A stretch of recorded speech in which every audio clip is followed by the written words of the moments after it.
is sort of a, what did I do when I was state public health entomologist, and give you a little bit about what we found, what was going on, and then some insight I got from working really with multiple state agencies and different things that was happening. So let's see. It's not letting me bring up my slides. Okay.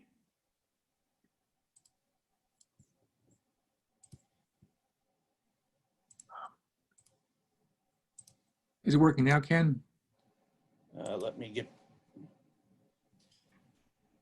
I can see your screen now, Pat. I think Yeah, Ken, a co-host. Shit. I make Ken a co-host. Go back up to the top. It should like have a little come down, and you cannot be sharing your screen anymore. So I stop share. Okay. There you go. And then I think you go to your participants list, right? And then you can make him a co-host there, can't you? Ken Blank, more. Thank you, Mal.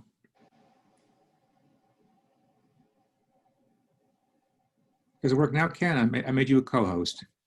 Okay. So are people seeing my slide now? No, I'm still seeing Pat's screen. Yeah, Pat, you probably have to stop sharing. Oh, thank you, David. There we go. Ken, you're good. Okay, so my talk is titled, "We Ain't Afraid of No Vectors, but Really Should We Be Afraid?" And so let me start off by giving you just a little background. If we look at, this is information from World Health Organization, about 17% of all infectious diseases that occur worldwide are actually caused by vectors. And it's estimated that there's about 700,000 deaths every year due to vector-borne diseases. If you look at certain diseases such as dengue right now, there's about 3.9 billion people worldwide that are living in areas that are considered at threat for contracting dengue. And there's about 96 million cases of dengue every year.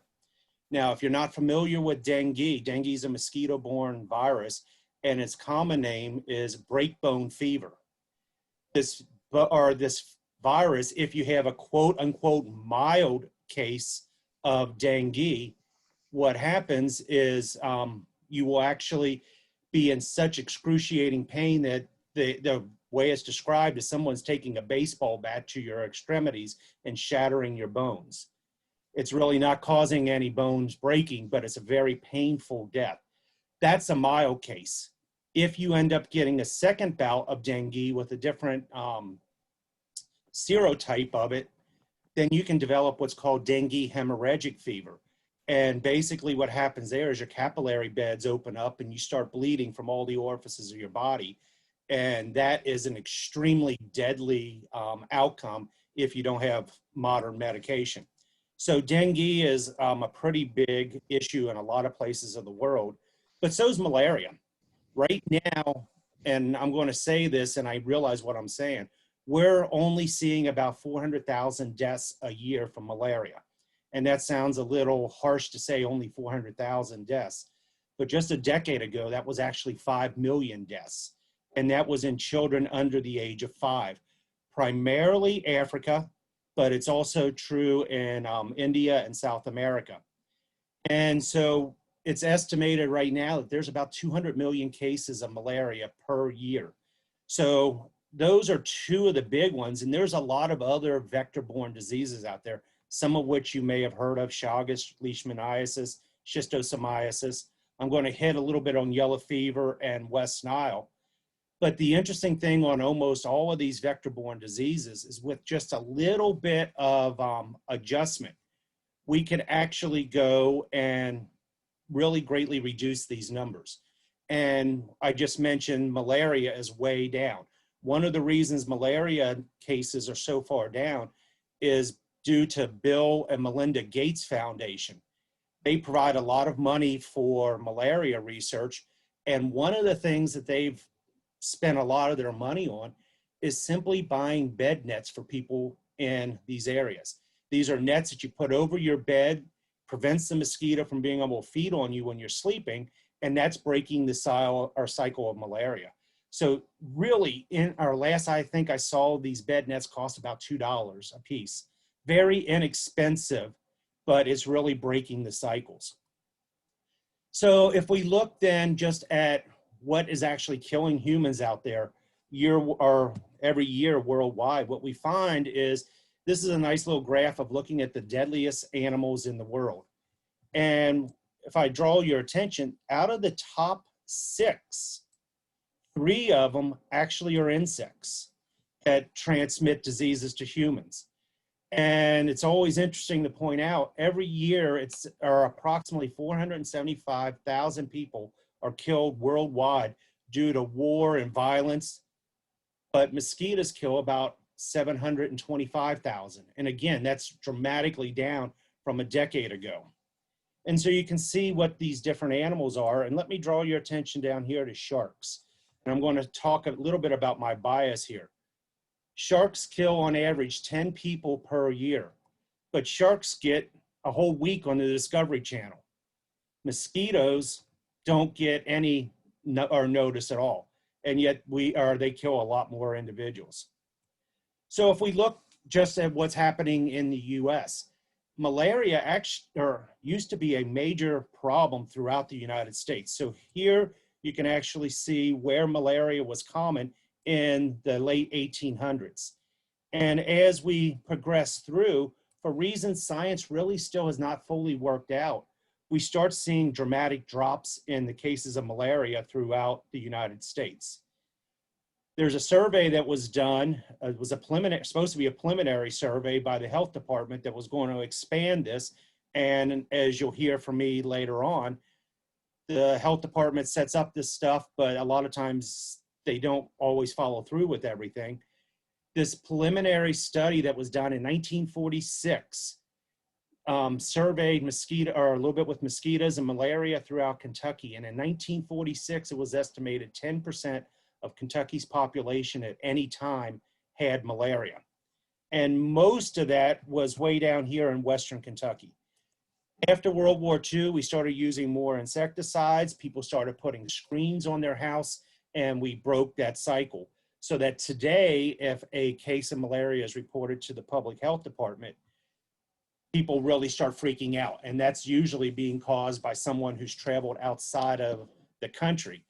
But we went from, in the 1940s, 10% having it and that being completely common, to today, just 1 case, and we really think we have an issue. Yellow fever is another historical infection that we used to see. It would pop up quite frequently on the East Coast and along the Mississippi River. And in 1870, there was a major outbreak of yellow fever along the Mississippi River. And it's estimated there was 16 to 20,000 deaths that occurred that summer due to yellow fever. There were several places along the Mississippi and the Ohio and Kentucky that had cases, but the biggest really hit here in Hickman, Kentucky, way down in Western Kentucky. And at that point, Hickman had a population of 1,500 people. And they had 450 cases of yellow fever with 150 deaths. So we're talking 10% mortality rate. And just to put that into a little perspective, COVID-19 right now, Kentucky just hit the grim number of having 1,000 deaths from COVID-19 in the state. And the state has 4.5 billion people. So the mortality rate right now in Kentucky for COVID is 0.02%. You can imagine what the people in Hickman were going through when they were having mortalities of 10% in the city, and the fear and everything that was going on. And then to top that off, today we know West Nile is a mosquito-borne virus. At that point in 1878, that was not known. That wasn't really worked out until 1901. And so they had all these people dying from this yellow fever, but nobody knew even how you can contract it. So one of the questions that I get a lot of times is, well, mosquitoes can cause all these problems. Is there anything that they are good for? And so I'm going to show this real little news video clip. It will start off with an advertisement. I have no control over that. So we'll watch this little video clip and then see where mosquitoes may actually be beneficial.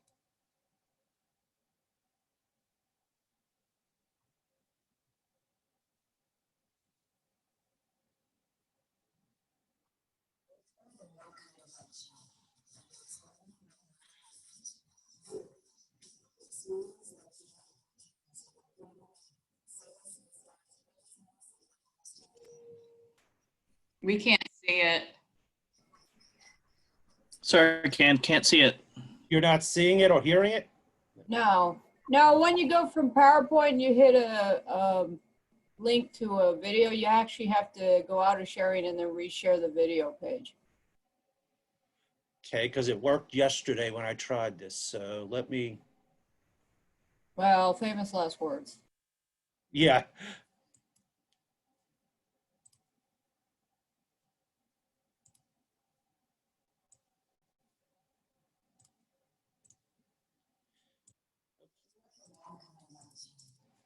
Okay, well, let me try one more thing real quick here and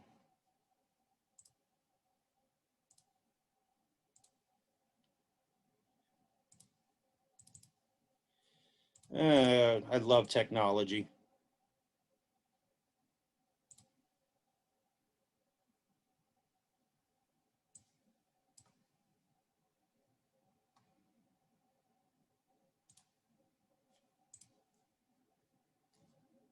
Okay.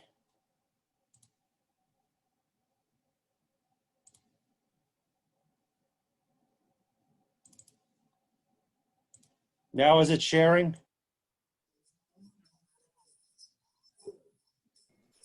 Yes, Ken. Yeah, it's working, Ken. Okay.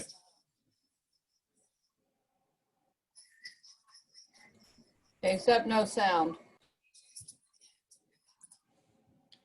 Oh,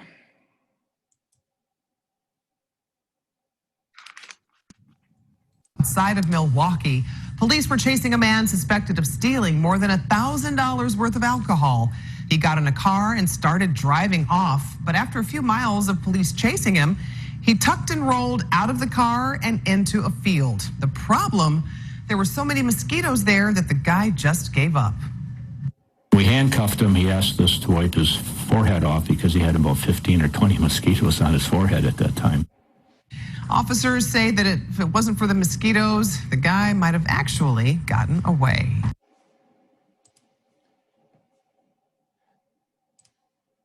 okay. So let me make sure this pops back up. So are you now seeing my slides again? Not yet, Ken. Okay, let's try sharing the screen again. We're back to you, Ken. There we go, yes. Okay, so obviously mosquitoes can have some interesting effects, in that case, as crime fighters. But mosquitoes also play important roles in a lot of other things. So I'm sure a lot of you are sitting out there, okay, this is all talk on human stuff, but it's really not. What you're seeing here we have actually a turtle, snake, lizards being fed on by mosquitoes. Mosquitoes feed on amphibians. Mosquitoes, there's mosquitoes will eat, or fish will actually eat mosquitoes. But there's also some anecdotal evidence. I've never seen any scientific evidence of this, but there's some anecdotal that says mosquitoes can actually feed on fish in some situations. They also feed a lot on birds. I'm going to talk about West Nile. And West Nile really is a bird virus that jumps into humans. They also feed a lot on our pets. And at the end, I'll talk a little bit about some of the diseases in animals, but this is how your dog gets heartworm and other diseases, Lyme disease being an example with ticks. And then, of course, we got bats. Most people think of bats and tick association as the bats feeding on the ticks, which are on the mosquitoes, which is true. But we also know mosquitoes feed on bats. And one of the areas that's been of interest, COVID-19 is actually considered a virus that probably jumped from bats. Mosquitoes don't have any implications in that right now, but that's a big concern that we see in medical entomology of, can mosquitoes or other vectors feed on some animal such as a bat and then start an infection in humans? And there's some evidence to say that that's probably very possible. And then lastly, I hate to admit this because some of you know my bias that plants are not my favorite part of biology, but even plants have an important role with mosquitoes. Mosquitoes, it is the female that takes a blood meal, but she gets all of her energy for normal body activities from nectar. And the same with the male mosquito. And so mosquitoes are well known to be important pollinators for a lot of wildflowers. And so they play a role even in the ecosystem in that way. So mosquitoes really have a pretty diverse impact on the overall ecosystem. But getting back a little bit more to humans, one of the things that CDC did, this is in 2016, they put out a study looking at vector-borne diseases in all 50 states. And they put out what they were thinking was going to be the concern for vector-borne diseases in those states in 2016. And at that point, they were concerned about Zika showing up in Kentucky. For ticks, they were concerned about spotted fever. And this shows in the previous year how many cases of vector-borne diseases were reported. So 56 were from mosquitoes, but 249 came from ticks. So ticks actually transmit a lot more diseases than even mosquitoes do. And then here you can see they were looking at these numbers over about 12 years. And you can see the tick number of infections was dramatically increasing. This is where it gets real scary. What the CDC did is then they evaluated each state for mosquito surveillance, arbovirus surveillance, other infections. Hold on.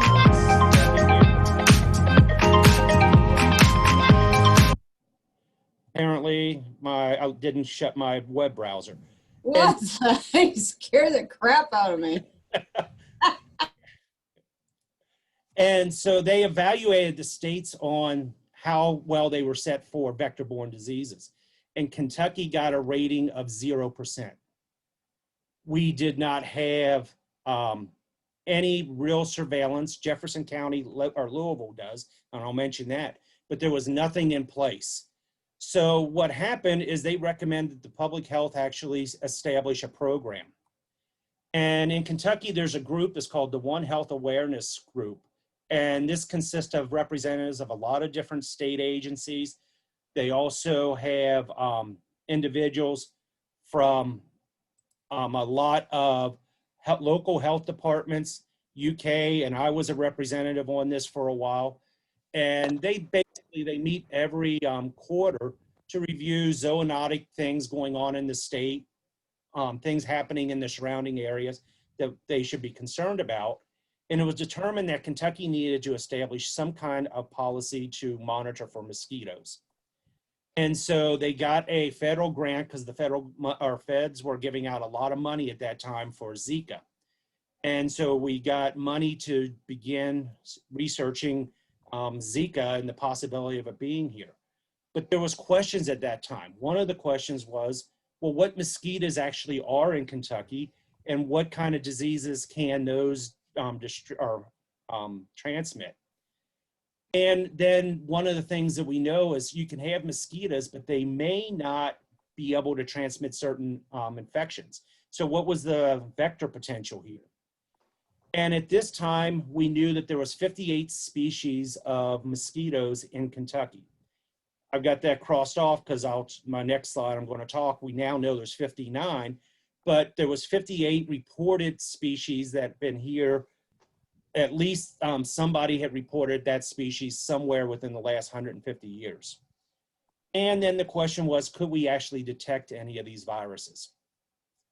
So around this time, I was working on a research project along with my wife that teaches down in Berea, and we were collecting mosquitoes, and we both ended up collecting a new species of mosquito for Kentucky, Aedes aurifer. And here's a map of Madison County, and she had 2 sites down here near Berea, and we collected from here in Richmond and then more in western Madison County. And we got this new species of mosquito.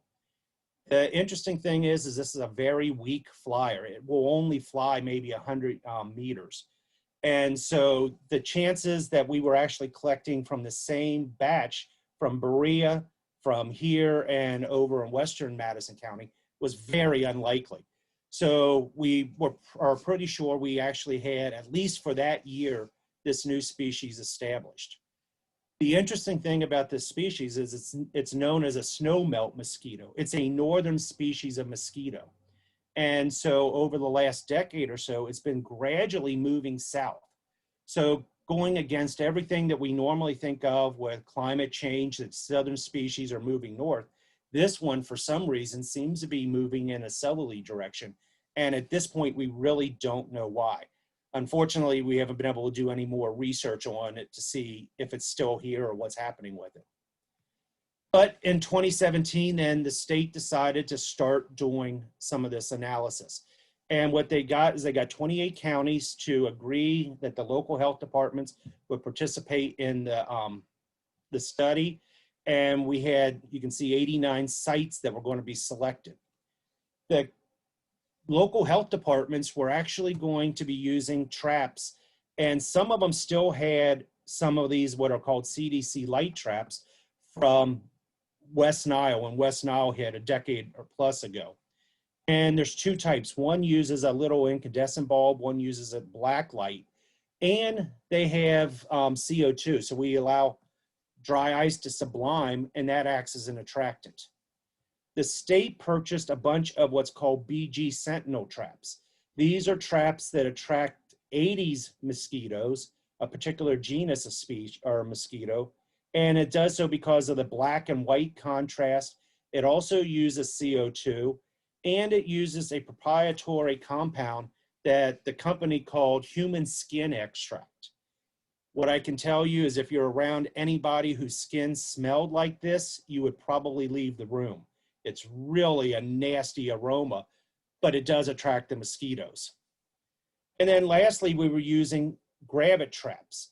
Grabbit traps are traps that collect female mosquitoes that are loaded with eggs looking for a place to deposit their eggs. And what happens is the female flies in and gets caught by the trap. This trap uses a lure that is really some kind of stagnant water. And so what we were using was what was called grass infusion. You would take a handful of grass and several gallons of water, put the grass into it, let it sit out in the sun for several days until the water turns stagnant, and then you would put that in there and that would attract the mosquitoes. The interesting thing about this trap is if you use grass-infused water, you're going to primarily attract members of the genus Culex. But if I do the same thing and use oak leaves as the organic material, I'll actually attract Aedes.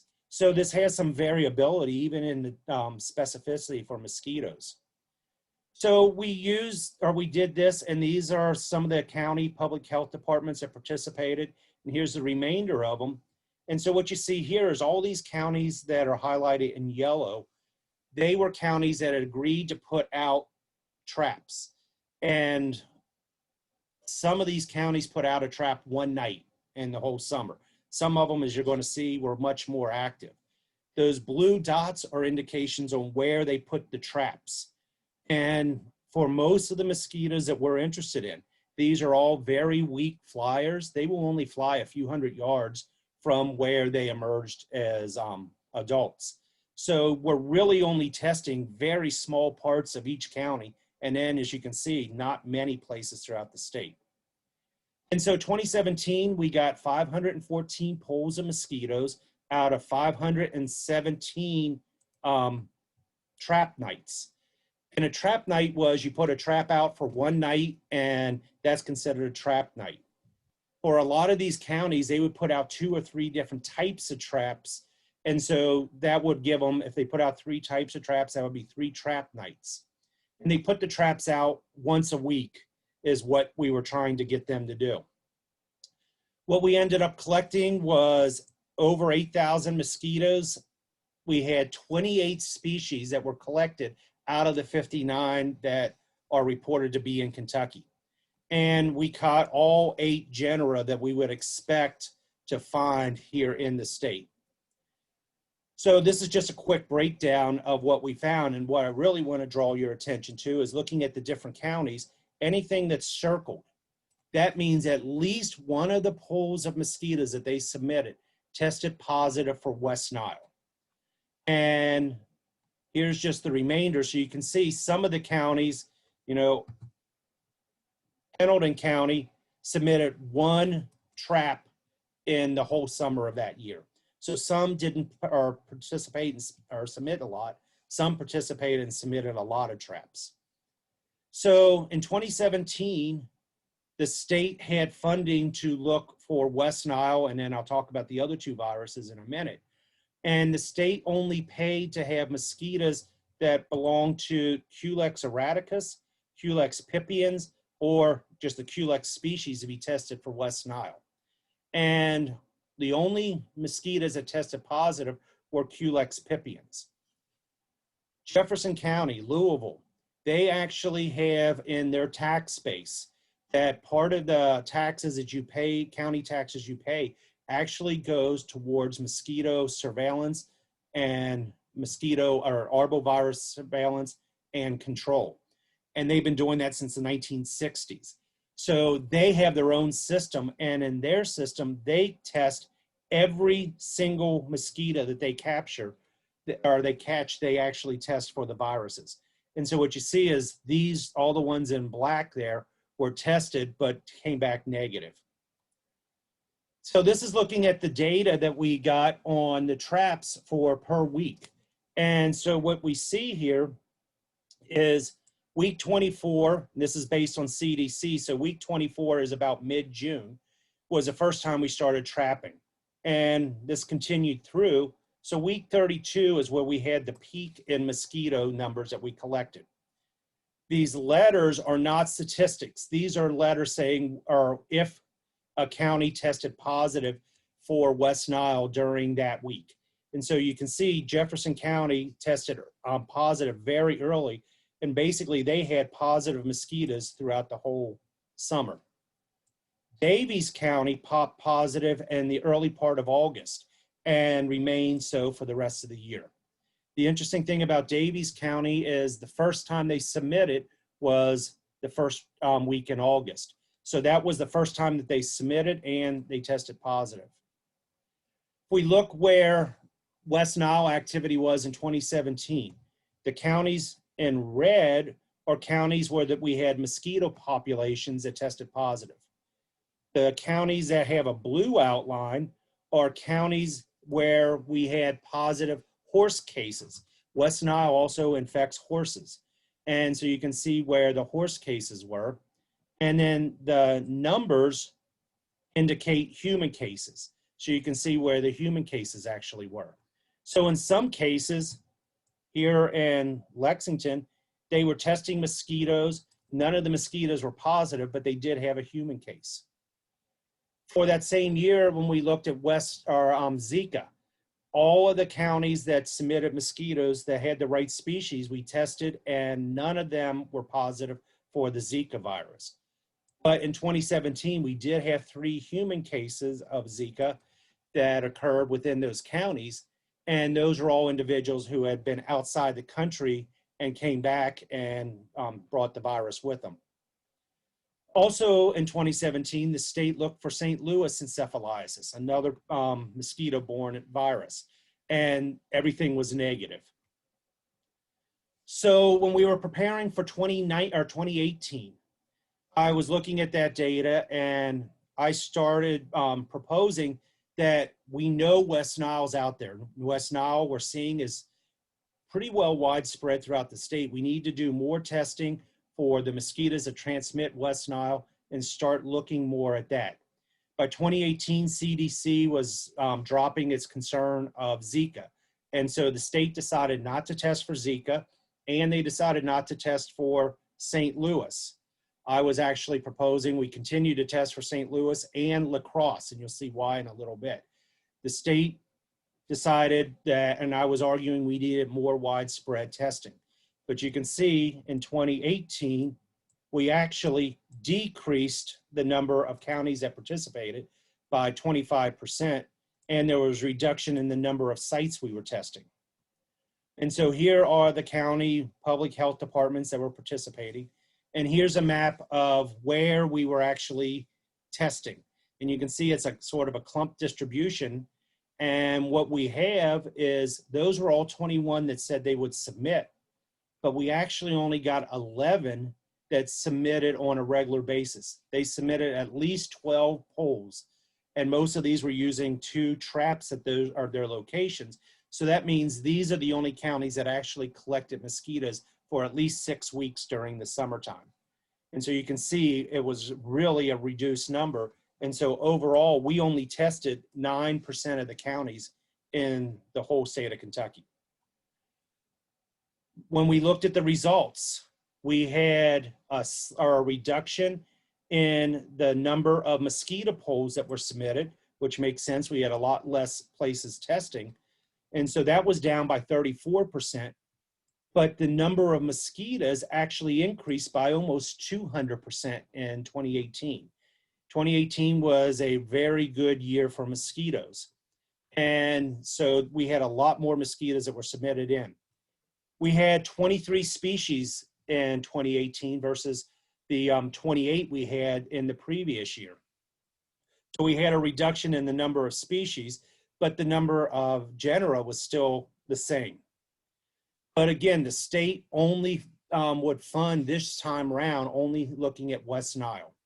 And so that was the only virus that they agreed to test for this year, even though I had been recommending other viruses. So here we're looking at the results in 2018. And again, our ones in yellow are counties where they had positive traps. And so you can see Davies County popping up again, Fayette County, Jefferson County, which, as I said, they do a lot of their own work. They put out a lot of traps, and they were getting positives. Then Kenton and Pulaski counties also had some positives for West Nile. So this is looking at a map showing the distribution in 2018, and counties in yellow were counties where we got a positive mosquito poll, but there were no reported human cases. The counties in orange had positive human cases for West Nile, but we didn't collect any mosquitoes there. And then we had 3 counties that were submitting mosquitoes. The mosquitoes tested positive, and they had human cases of West Nile. If we look at horse cases in 2018, the purple counties represent counties where we had horses that tested positive for West Nile, but we didn't collect any mosquitoes. The counties in yellow were counties where they had positive horse cases. We did collect mosquitoes from that county, but those counties were negative as far as mosquitoes go. And then here in Fayette County, they had positive horse case, positive mosquito, and if you remember from the previous slide, a positive human case. So we had a lot of activity again showing up in 2018. One thing to keep in mind, CDC estimates that for every positive West Nile case that's out there, there's between 30 and 70 cases that go undiagnosed. It's a principle called the iceberg effect. And this is in part because some people are asymptomatic. Some people have mild infections that, so it's summertime and I feel like I just got a touch of a cold. Not feeling good, but no big deal. And some people actually do go and seek medical attention, but the physicians don't actually do testing for West Nile. So we probably were having a lot higher numbers based on CDC estimates of what was going on. If we look at when all this was happening per the summer, one thing to draw your attention to, the very first week, so mid-June, Daviess County submitted mosquitoes, and those mosquitoes tested positive very early. West Nile is normally something we don't see until late July, early August. But very early, Daviess County already tested positive. They put out a public address or a public announcement. They sprayed the field, and they really didn't submit many mosquitoes for the next couple weeks. But then just 1 month later, it showed up again and remained throughout the remainder of the summer. Here you see Jefferson County starting to show up, and they had the mosquitoes all summer. So you can see what's happening here. But one important feature is the previous year, week 32 was when the mosquito populations are spiked. It wasn't until week 35 in 2018. And so I was proposing and lobbying that what we need to do is we need to realize we cannot have, as the state did, this hard stop date. And their hard stop date for testing mosquitoes was the end of September. So this is the week of September 30th. If you notice, we're still having high numbers of mosquitoes. Jefferson County still had a positive. Daviess County actually did not submit mosquitoes that week. They had stopped the week before. And so we were still seeing the mosquitoes out there. We were still seeing activity, but the state stopped testing to see what was going on. So Daviess County was a real interest to me. Why was Daviess County so positive for so many times? And so I took a quick review of what was going on. And in Daviess County, they were putting their traps out in Owensboro. So here, this is the Ohio River. And this area right down here is where they actually have their public health department. And that's where they were doing their testing. So this is a close-up of that area. So this is their public health building. And right here, they have a field that they own. And this strip that you see running through there, that is actually the storm drain. And so they were telling me where they were putting their traps out. And they told me that they put the traps out in this location under these trees. And then right over here, there are trees that they were putting the traps out. And that's where they were trapping every week. And when I was looking at this, I also noticed that storm drain. And so I decided to take a trip down there to look at the area a little bit more closely. I was expecting the storm drain to be full of water, to have water standing all over in this area. We'll find in a second that's not what happened. Also, notice all of this area is residential. This area here is all commercial.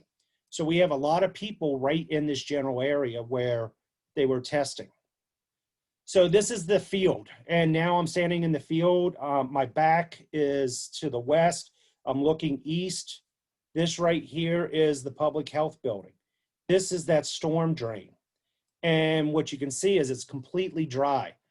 The day before, it had rained before I got down there. And they told me whenever it rains, they'll see water in that thing for maybe an hour after the rain's end, and then it's completely dry. So I looked all around. I never could find a good water source for where the mosquitoes were coming from. But here's where they had the traps, and here's where they had the traps. You can notice right here is a residential. There's people living, that's a private yard that's just feet away from this.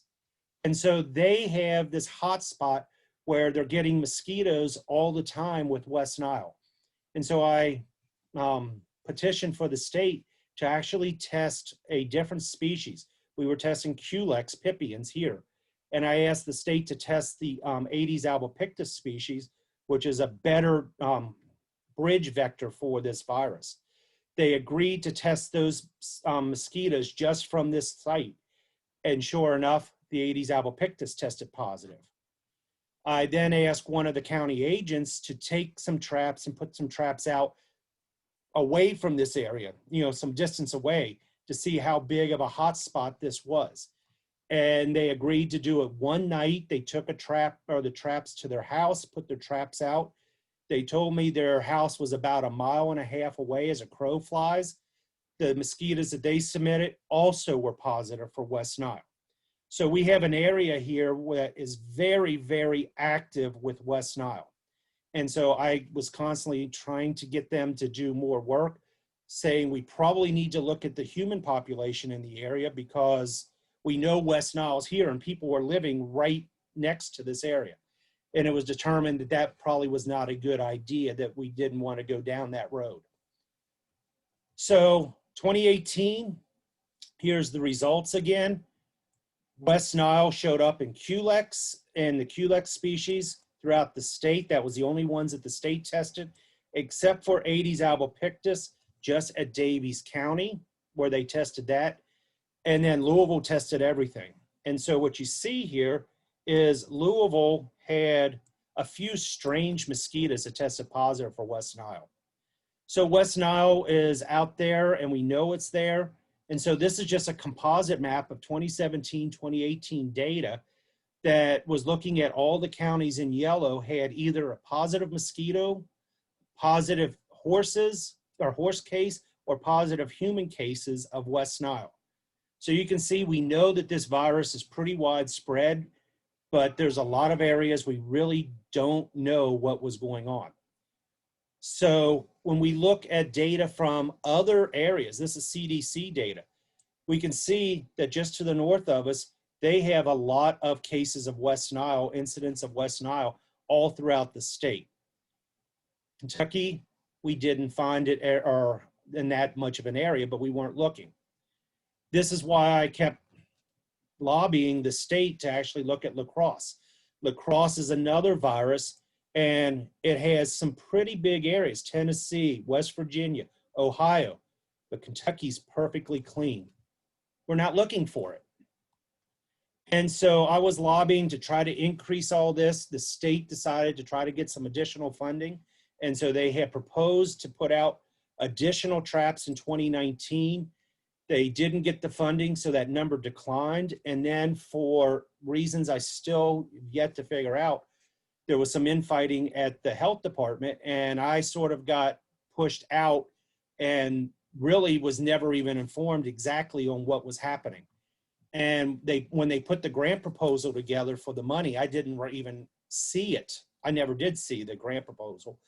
And I have a good friend of mine that's in charge of this kind of program up in Indiana, and he flat out told me, if Kentucky applies and the application is anything at all, the CDC is going to provide you with the money because CDC wants to know what's happening in Kentucky.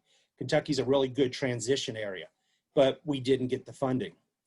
So I contacted the public health department a week and a half ago trying to get the results of 2019. And that report has never been approved because of all the stuff with COVID. And since I'm no longer with the state, I'm no longer eligible to get access to it. And so at this point, I don't even know what's happening this year for mosquitoes. So briefly, I'm starting to run a little short in time here. I want to talk a little bit about ticks in Kentucky. And ticks have several different life cycles. One of the important things about ticks is there's 3 different life cycles. One is a one-host tick that stays on a single host all of its life. Then we have 2 and 3 host ticks, and those are the ones that transmit most of the diseases that we're concerned about. And Kentucky right now has 7 known species of ticks. We have the deer tick, which is the primary vector for Lyme disease. We have Lone Star ticks, which I'm sure a lot of you, if you're in the field, this is what you run into. And these can get into very high numbers. This is actually just a blade of grass, and all of those dots are actually what are known as seed ticks or larvae.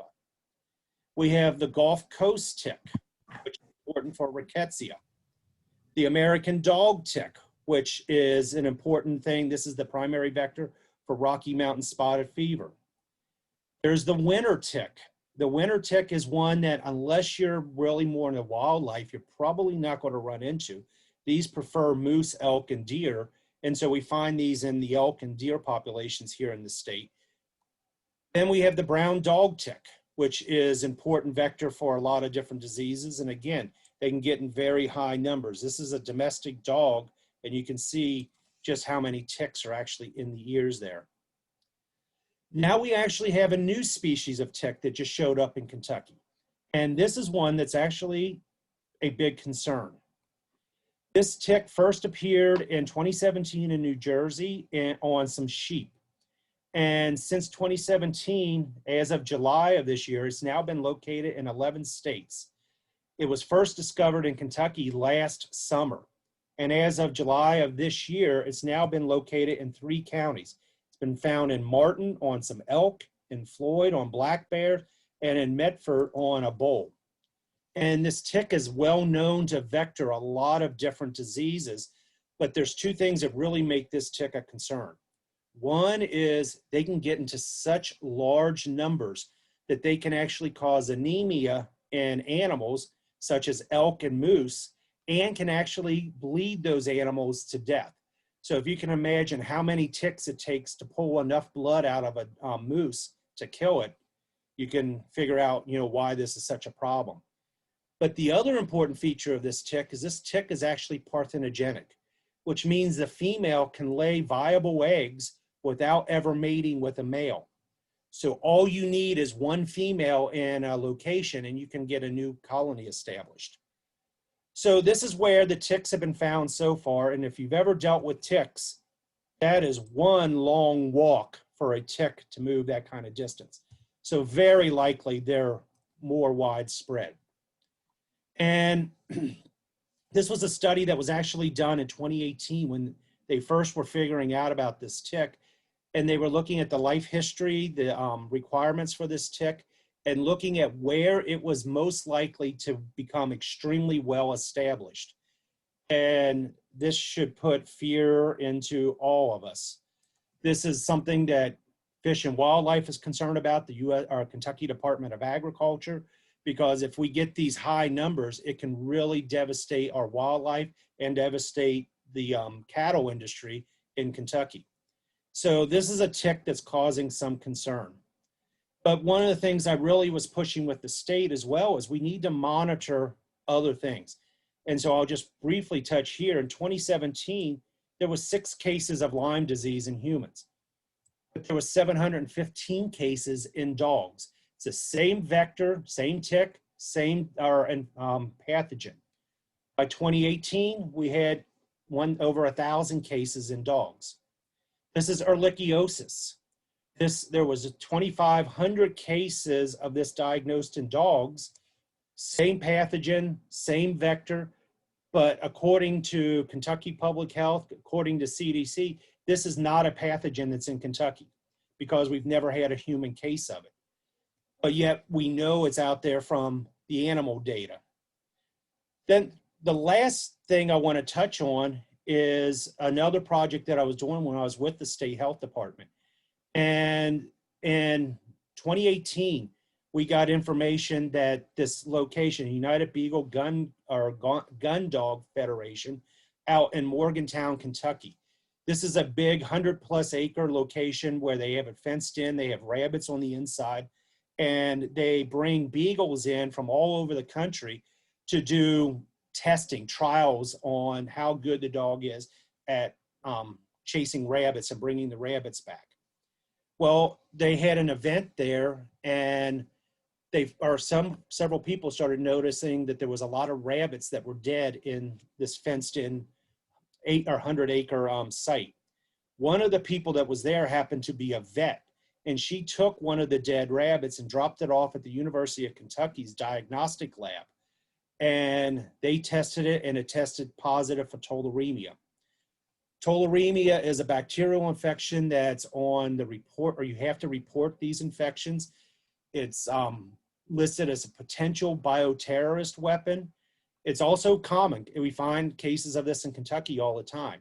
But because of this site and because of the number of people, this brought the public health department in. It also brought Fish and Wildlife in, brought the Kentucky Division of Emergency Medicine into this. And so we started having massive amounts of meetings. The Kentucky Department of Public Health had to track down every individual that had been at this event, contact their local states, because there was people from, I believe, 23 states. They had to contact the health departments at those local states, tell them that they had a person possibly exposed to this. Then those health departments had to track these people down. it got to be a real mess. And one of the things that we ended up doing is having to go down there and actually trap or collect mosquito or the ticks. And so here you see a group of us as we were down there. That's me there. We were all wrapped up in PPE. We had gloves and our shoes were all tied down. We had to wear these overalls. We were all wearing N95 masks. And you can see here, we were collecting the ticks. What ended up happening is this, as far as I know, there's still fighting going on, legal battles going on with all this. But we had about 24 meetings in a matter of 3 months that I was going down to Frankfurt for. We were doing all this. But the main point I want to point out here is when this happened, we knew that something like this had happened similar in Kentucky about 50 years ago. We also knew that similar things had happened in other states, but every place we contacted that had information that this had happened, they were, oh yeah, somebody told us that that had happened, and they filed reports, but no one could find a single one of the reports on what had happened in the past, including here in Kentucky. So we were meeting and actually having to develop plans from scratch because all the information from the past was locked away somewhere and nobody knew how to access it. So should we be afraid of vectors or just vigilant? Well, my views on this have changed. My views before was we just need to be vigilant. We need to keep watching. But based on what I've seen with how we're looking at things today, I'm thinking we need to be a little bit more afraid because obviously we know mosquito diseases, tick-borne diseases are out there. We know the numbers are there, but we have no idea what's really happening. So just to end, these are some faces of victims from West Nile. This is not just numbers. And this is something I was trying to really push down in Frankfurt. You know, we have individuals, this is people that are actually died or had permanent neurological damage from the lacrosse. And then the children from Zika that were down in South America. So I worked with a lot of people, a lot of different state agencies on all of this. And with that, I will open it up for questions. Hope this was informative to a lot of people. And thank you. Very, very informative presentation. And thanks for the information and also for kind of scaring us. It's good to know about these things. Any questions for Dr. Blank?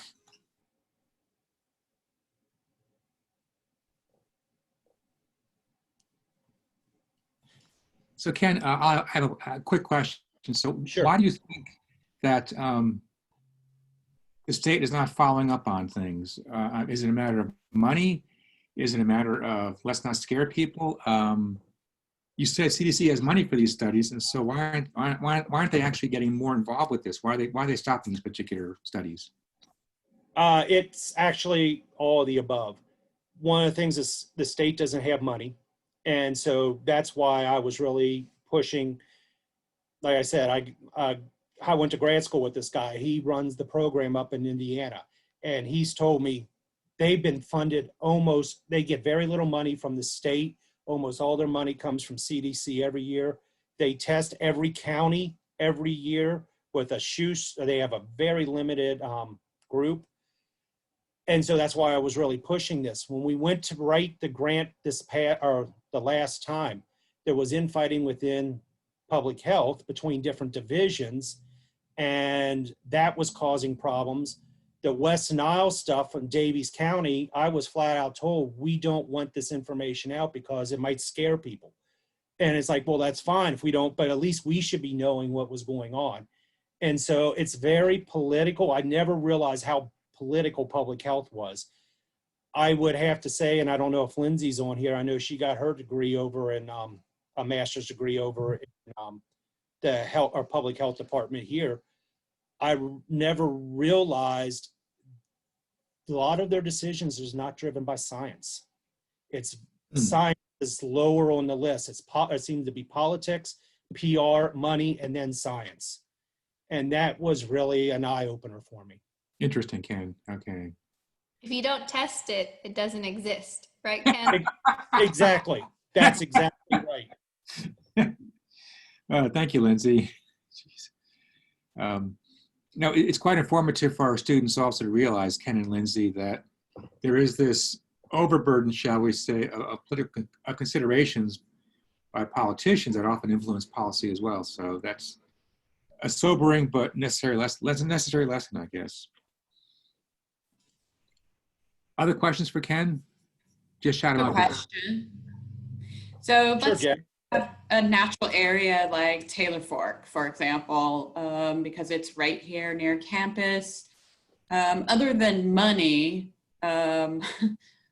which is always an issue, what's to stop us from, say, doing our own surveillance program or incorporating it into classes or that sort of thing? Because I think there's kind of it could help with outreach, but also I just literally don't know, like, can we get students to collect ticks and then test them in a different classroom, or because it's pathogenic microbes, we just can't do that because we don't have the facilities? That's a great question. And it does take money, but the interesting thing is it's very little money. I right now have I have a lot of these traps and they're sitting in the prep room. The expense right now for a lot of these traps is really getting some CO2 tanks so I can get dry ice, and it's not that expensive.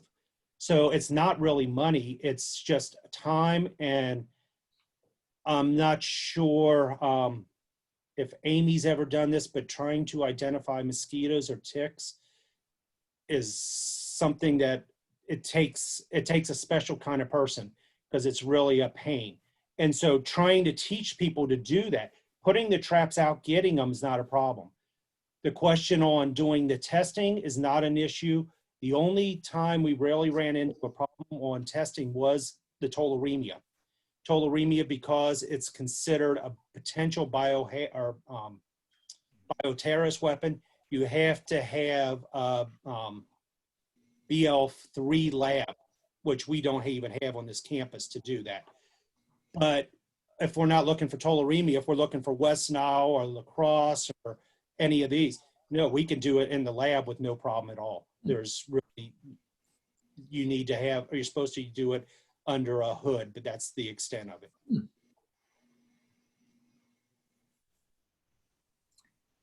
Thanks.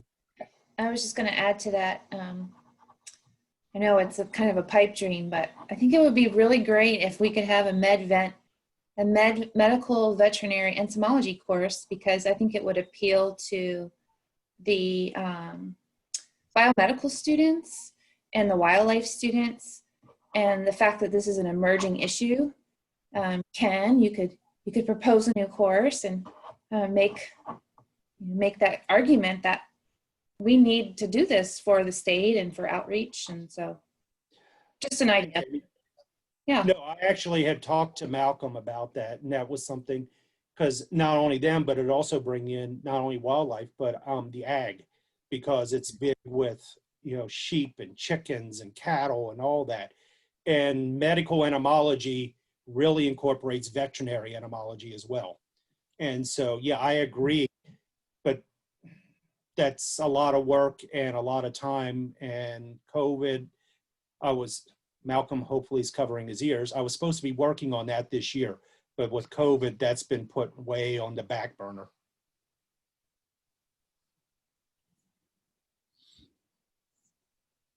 Other questions or comments for Ken? I actually have a question. So outside of mosquitoes and ticks, are there any other insects that we should be looking for as potential vectors in our area? Actually, it depends on, this is an interesting question. We do have a lot of other vectors here. A lot of them are mechanical. Mechanical ones are cockroaches and flies. Why is it that you don't want the fly to land on your hamburger? Because what you don't know is, where was that fly sitting just 3 minutes earlier? If it was sitting on the present your dog left in the backyard, which is organic to them, and now it's landing on your hamburger.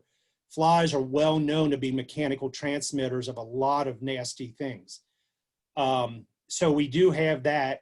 We do have, fleas are well-known vectors, and there are some things with fleas.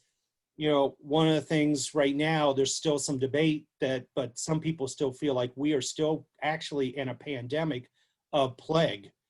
And so fleas are, a vector for that.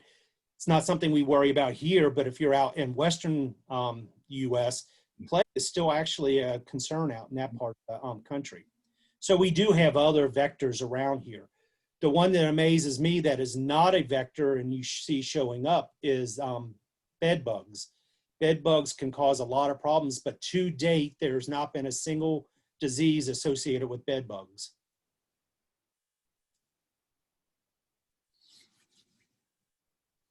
Thank you, Ken. Further questions or comments for Ken or the audience? All right, well, thank you. Ken, thanks for a great seminar.